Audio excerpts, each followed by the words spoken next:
اللہ پاک کے آخری نبی محمد عربی صلی اللہ علیہ وآلہ وسلم کی دکھیاری امت کی خیر خواہی کے جذبے کو لیے یو کے عاشقان رسول کے تعاون سے دعوت اسلامی کے شعبہ FGRF نے غزہ فلسطین کے عاشقان رسول کے لیے امدادی کاموں میں حصہ لیا اور براستہ مصر غزہ کی جانب میٹریسز اور بلینکٹ سمیت دیگر اشیاء ضروریات پر مشتمل کنٹینر کی روانگی کا سلسلہ کیا۔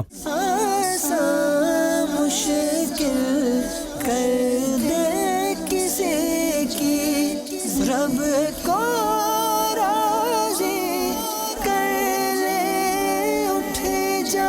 FGRF کے تحت غزہ فلسطین کے عاشقان رسول کے لیے ہونے والے امدادی کاموں کے حوالے سے شعبہ FGRF UK اور یورپ ذمہ دار نے مدنی خبروں کو بتایا۔ ساری چیزیں انشاءاللہ اب رافع بارڈر کے ذریعے فلسطین کے اندر جائیں گی۔ proper utilization of your donation, donate generously, donate us so we can support these brothers and sisters in Palestine. Madani channel کے ناظرین، آپ بھی دعوت اسلامی کے شعبہ FGRF کے تحت فلسطین میں ہونے والے امدادی کاموں میں حصہ لیجئے۔